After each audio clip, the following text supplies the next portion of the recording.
Welcome to the Fit Chicks and Hormones podcast, where we focus on all things midlife, hormones, and how to finally feel good in your body again. I'm Angie, a fellow midlife survivor and a coach, here to help you stop guessing and finally get results with hormone smart habits that actually work. Let's get started. Hello, everyone, and welcome back to the Fit Chicks and Hormones podcast. My name is Angie Marone, and I am your host. This conversation came up 3 times in the last week with 3 different clients that I'm working with. So I thought it would be a good topic to touch base in case maybe you are experiencing this too. And pretty much what happened is they came to me and they all said, oh, I'm feeling so much better. My energy's better. My digestion's better. I'm feeling stronger, but the scale isn't moving. And I could hear their frustration, right? Because we all want to see that scale move. That's something that we all have been taught to look at to gauge our progress. And sometimes all that other stuff doesn't really matter, even though it is what is most important to our overall health. And I've had many conversations over the years with many, many women, and this keeps coming up over and over and over again as I talk to them, especially these midlife women. 9 out of 10 of them are under eating and have been for a very long time. Or you could call it dieting, right? They're dieting. They've been dieting their whole life, okay? And maybe you're this person, and maybe you don't think that you are under eating, but I would guess if you went and actually tracked your foods for an entire week, you would be eating way less than you think. And how do I know this? Because I have my clients do the same thing. Even sometimes I look at it like, oh, you're probably close. I have them track their foods. I'm like, wow, you are very much under eating. And they think they're eating so much food. So if you want to know what you're eating, you need to track. But how do you know, right? How do you know how much you should be eating? Well, I have a free guide that helps you figure it out for yourself personally, because I can't give you the same information to every single person. If you want it, reach out to me on Instagram or Facebook, and I will get that to you. So then you can get a better idea of where you should be eating if you want results. But today I want to walk you through exactly what I talked about with these ladies, what I told them. And once they heard how I explained it, it made complete sense to them. And they were like, oh, okay, that makes sense. And you're right. And I'm going to trust the process. Because we get impatient and we want to see all the things change at once, but it's not happening if you're 40 and over. So you have to be a little more patient. So let's talk about the real reason that scale isn't moving, right? And I know I keep saying you're under eating. All women are under eating, or most women are under eating, but I really want that to sink in. And why are we doing this? Why are we dieting or under eating all the time? Because it's what we know what to do, right? Eat less, lose weight. It's worked before. It's what everyone tells us to do. You must burn more calories than you consume. And yes, this is true, except for when you have been dieting or under eating for a long, extended period of time. This is doing harm to your hormones and your metabolism. And what I see happen most often when women are cutting more calories, they are feeling exhausted. They are not sleeping. They are stressed out, overwhelmed. They are craving all kinds of foods, trying to hold back and not want to eat all the junk. And the scale either doesn't move at all or it starts to go up. So obviously what they're doing, it's not working, right? Why? Because when you have been under eating for years or dieting, you can call it whatever you want, your body goes into what I call scarcity mode. It thinks food is scarce. You have not been feeding it. So it holds on to fat as protection.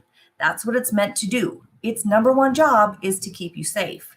So what I have been working on with these clients over the past month is what I like to call reverse dieting.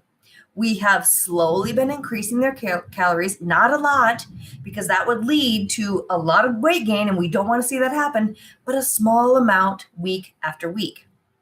Not only have we increased their calories, but we've focused a lot on heavy lifting, so building up their strength, moving more, but not working out more. Still getting in the 3 workouts a week, still walking, moving their body, and lifting heavy. And because of that, their bodies finally started coming out of scarcity mode.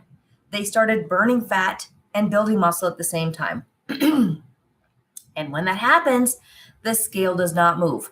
I even had to go and show them their before and after pictures in just, some of them are 30 days, some are about 45 days, to be like, look at this. This is a completely different body in just this amount of time. And you've also said you're feeling better, your sleep is better, digestion better, you're feeling stronger. Stop worrying about that number on the scale. And the reason it's not moving is because they are building a completely different body, right? And this is why I recommend, like I just said, take the photos. Take the photos. I have my clients take photos and measurements when they start. People that don't, they get mad because we want to use those as a comparison instead of using the scale. That also helped when I showed them those pictures. They're like, oh, okay, and what you're saying makes sense. Look at this. Look what's happening. Stop stepping on the scale. And what I see in a lot of women, because I'm in a lot of Facebook groups, I'm in like these perimenopause and menopause groups, and I kind of like to see, what women are talking about, what they're asking about, what's happening. And I find that they're getting frustrated, right? The scale stopped moving. And they feel like they're doing everything right. At least they think they are. So what do they want to do? They just want to give up. I'm frustrated. I don't care anymore. I just want to give up. Or they want to eat less. They're like, this isn't working anymore. I need to eat less, right? Because we become desperate. When things are not moving in the direction that we want, we're desperate. We'll do anything. We will do anything to get that number on the scale to move, regardless of everything else that is changing around us. This is why I also teach my clients to be so body aware. Pay attention to what's going on in your body, okay? And when you are doing like these women are doing, right, you're building muscle and you're burning fat at the same time because that's what they're doing. How are they burning fat? They're eating more food so their body can burn the fat and it will maintain the muscle. Before it was getting rid of the muscle, all the hard work they were doing. So they're eating a little amount of calories. They're working out so hard. Their body's like, I don't care about that fat. I'm going to get rid of this muscle here. It burns the muscle, keeps the fat on your body, right? And the scale won't move, right? But when you're building muscle and burning fat at the same time, the scale is also not going to move, okay? Muscle is more dense than fat. It takes up less space for the same weight. So your body could be completely reshaping itself and that number barely changes at all. If you go back and look at my last transformation that I posted on my Instagram, that girl weighs the same exact weight from when she started till she does now. And it does not even look like the same person. And that's what we want. That is what we want, right? That's the ideal situation. Building the muscle, burning the fat. We want to build muscle. We want to be metabolically healthy. When you have more muscle, you have you're able to maintain your metabolism. It helps keep you strong. It keeps us healthy. It keeps us burning fat, not just right now, but for the rest of our lives. The more muscle you have, the more easy it is for your body to burn fat. So while we start increasing those calories and keep building the strength, lifting heavier, the scale may not move that much. That's okay. That's what happened to me. The scale is not moving a lot, but my body is changing. It's different. You're going to fit into smaller clothes.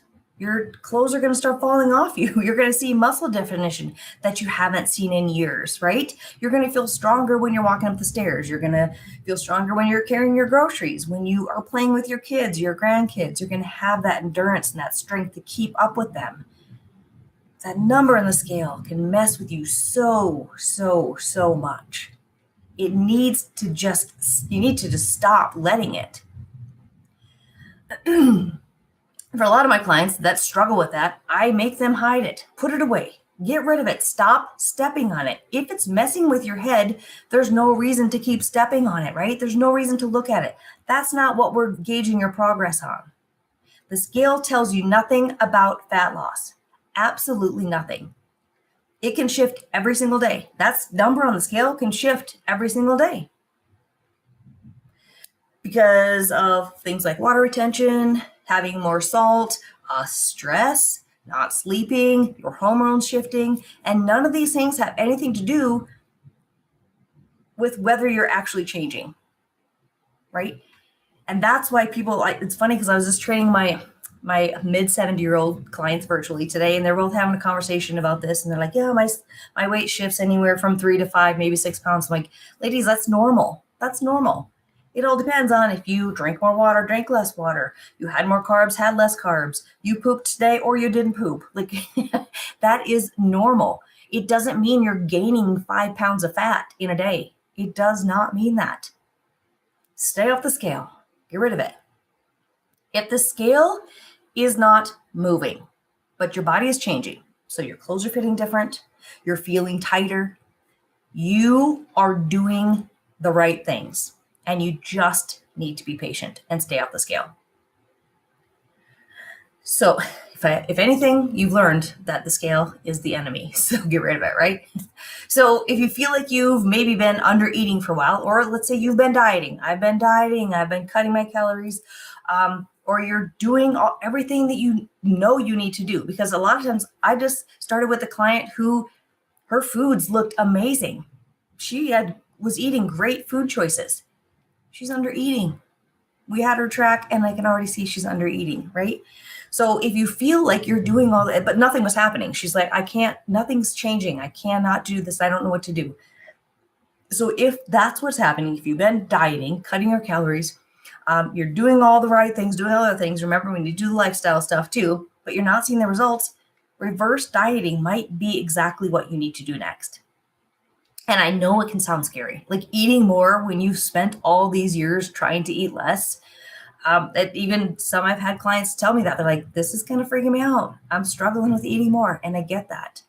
So what I do is I tell them, just focus on hitting your protein. I want you to just look at your protein and think about food as fuel. Food is fuel.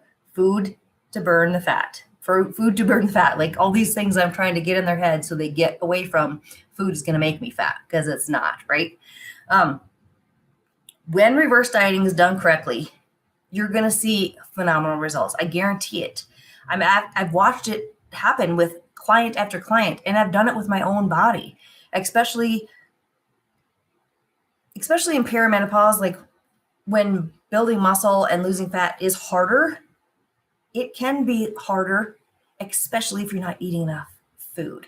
And I'm now postmenopausal, and it's even a little bit harder because I love my dropping hormones, but I'm still doing it. I'm still able to maintain the body and lose body fat by eating more, building muscle, and never cutting my calories. I can do this while never eating less than 1,800 calories. So many women I can hardly get them to eat 1,800 calories. That's where I can eat and still lose weight. That's where I want you to be, right? But I want to be honest with you. If you don't reverse diet the right way, it may not get you the results you want. You can't just eat a bunch of food and increase your calories and eat a bunch of junk, right? Because it's not just about eating the calories. We also have to work on restoring hormone balance, because under eating has caused those hormones to kind of be like, we're just here to kind of keep you alive. We don't know what to do yet, right?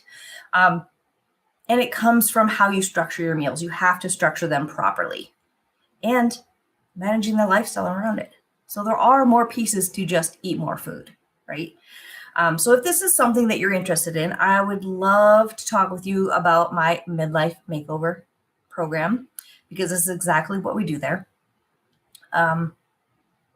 It's mainly about reverse dieting. Women come to me. I look at their foods. I have them track their foods for a week. I see they're under eating. We slowly start to build those up, because I don't want it to be overwhelming for them. I just want them, but I also want them to pay attention to, when I eat more food, I feel better. I have more energy. I can feel stronger. I'm losing inches. And that's what they want, right? They feel better in their whole body. It's a whole process, but we have to do it one step at a time. But if you have any questions about that, reach out to me or check the show notes and fill out an application to see if it would be a good fit. And we'll just go from there. That's all I have. Hopefully this was informative for you. If you know somebody that has been dieting for a long time or under eating for a long time, or they feel like they're doing everything right, not getting results, maybe this is what they need to hear.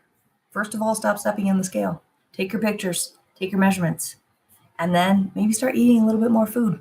I guarantee you're going to feel better and your body's going to transform. So thanks for joining me. Have a wonderful day, and I will see you next week. Thanks for tuning in. If today's episode hit home, make sure to subscribe to the show and share it with a friend who needs it too. And if you're ready for more support, come hang out with us in the Fit Chicks and Hormones community. The link is in the show notes. And until next time, keep showing up for yourself. You deserve it.